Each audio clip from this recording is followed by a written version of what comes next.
చంపేశాడు చంపేశాడు తను చంపేశాడు చాలా బాగా చంపేశాడు ఏం చంపాడు ఇలా ఇలా ఇలా ఇలా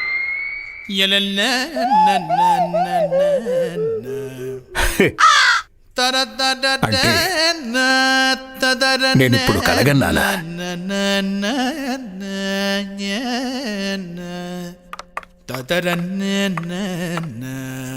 గురువర్యా చంపేశాడు చంపేశాడు ఎవరిని చంపేశాడు మీరు ఏ విషయం గురించి మాట్లాడుతున్నారు చెప్పండి గురువర్యా ఎవరు ఎవరిని చంపారు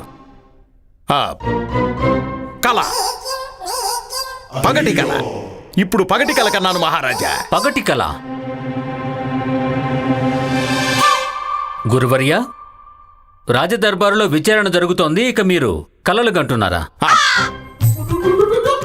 హఠాత్తుగా కన్నాను మహారాజా హఠాత్తుగా కన్నాను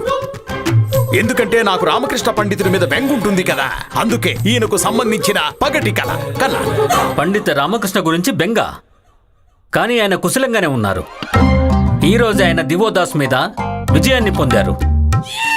ఈ రోజు ఆయన సమస్యను పరిష్కరించారు అవును కానీ ఆ సైతాన్ సింగ్ ఖడ్గం ఇప్పటికీ రామకృష్ణ పండితుడి మెడ మీదనే వేలాడుతోంది కదా మహారాజా అందుకే నేను కల కన్నాను నేనేం చూశానంటే రామకృష్ణ పండితుడికి ఇంకా సైతాన్ సింగ్ కి మధ్య యుద్ధం జరుగుతోంది అది ఎలా చెప్పాలి చెప్పండి గురువర్యా నాకొచ్చిన కల ఏంటంటే రామకృష్ణ పండితుడు సైతాన్ సింగ్ ని చంపేశాడు అద్భుతం అద్భుతం ఈశ్వరుని దయ వల్ల మీ కల నిజం కావాలి గురువర్యా పండిత రామకృష్ణ విజేత కావాలి నేనిప్పుడే మీ అందరి సంతోషాన్ని నాశనం చేస్తాను అలా జరుగుంటే బావుండు అలా జరిగితే బావుండు కానీ ఏమిటి గురువర్యా తమరి సందేహానికి కారణమేంటి ముహూర్తం మహారాజా అనుచిత ముహూర్తం నేనే కలకన్నాను మహారాజా ఏ ముహూర్తంలో చూశానో ఆ ముహూర్తం మంచిది కాదు మహారాజా దాని ప్రభావం తలకిందులుగా ఉంటుంది మహారాజా అందుకే రామకృష్ణ పండితుడి పరాజయం పూర్తిగా ఖాయమైపోయింది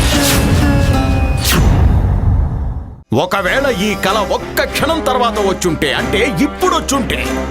ముహూర్తం మారిపోయి ఉండేది ఇక దీని ప్రభావం సవ్యంగా ఉండేది రామకృష్ణ పండితుడి విజయం ఖాయమైపోయి ఉండేది కానీ మహారాజా ఆలోచించాల్సిన విషయం ఏంటంటే ఒకవేళ రామకృష్ణ పండితుడు పరాజితుడయ్యాడంటే అది మొత్తం విజయనగరం విజయం అవుతుంది మహారాజా